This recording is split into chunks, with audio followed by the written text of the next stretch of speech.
nahihilaw yung kanin. Paano magpalit ng magnetic temperature switch? Ito po ay nasa gitna ng rice cooker. Yan po ang dahilan kung minsan kung bakit nahihilaw yung kanin, hindi pa luto, tumataas na, nawawalan na sa cook. Ito po, okay? So, bali, marami nabibili sa online pero nasa comment section yung link. Ang tawag po dito ay magnetic temperature switch. Paano nga ba palitan? So, kailangan mo lang kalasin sa ilalim. Okay? So, kailangan mo lang kalasin dito. Meron yung 3 screw. Pagtanggal na po yan, pagtanggal na, dali, arasin na natin. Para may idea po kayo kung paano yung paglagay or pagpalit. Okay, ayun.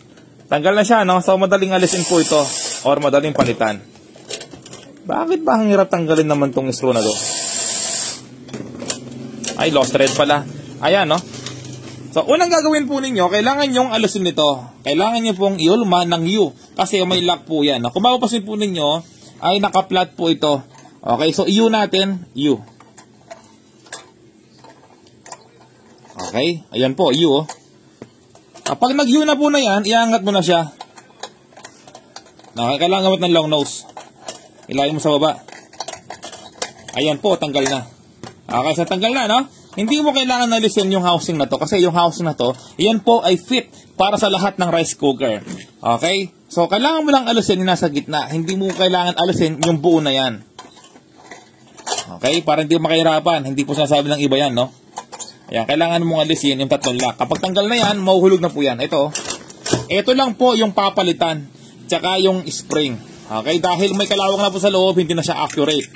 Ito po yung sinasabi ko. Yung housing, hindi na po kailangan palitan yan or tanggalin. Kasi yun po yung hulma talaga para sa rice cooker ninyo. So, kailangan mo lang alisin nito, yung 3 clip na yan, yung tulad ng ginawa mo natin dito. Okay, so alisin ko na siya. Okay, yan, no? Napakadaling palitan. Ayan, mga ka-repairman, no? Bago yung spring, tignan mo, alay ng diferensya, di ba? Tsaka yung magnetic sa loob, bagong-bago. Okay, ayan po. Ngayon, ipapasok lang dito. Kailangan tugma sa 3 butas doon. So, ganyan lang po ilagay, no? Walang kahirap-hirap. Okay, so ipasok natin. Ayan, no? Tapos, kailangan mo siyang hawakan sa loob habang pinapasok mo dito. Kailangan mo na siyang ipasok yung 3 hulma. Ayan, mga ka-repairman, pasok na, oh. Kita niya, pasok na. O, kapag pasok na yan, syempre, kailangan nyo gamitin ng long nose. So, hawakan ko yung isa. Kasi kapag hindi ko inawakan, mahuhulog ulit. O, hindi mo kailangan nalisin yung buong housing na yan, ha? Yan po ay diskarte ni Jeff Repairman. Napakabilis ilagay at hindi kayo mahihirapan. Kasi kapag inalisin po yung buong housing na yan, nako, mahirapan kayo sa paglagay ng bago. Ito, kung minsan hindi siya compatible. Okay, pero yung gitna, lahat po compatible, isang sukat lang.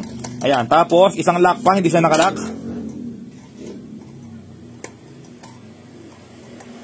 Ayan. Tapos, siyempre, ilalagay natin yung lock.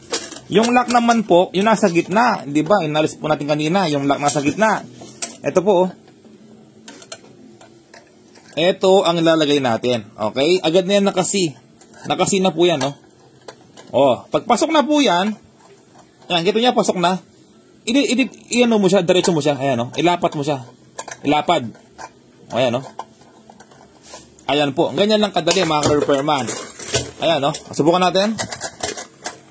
Ayan, no? Oh. Okay na. Nasa comment yung link.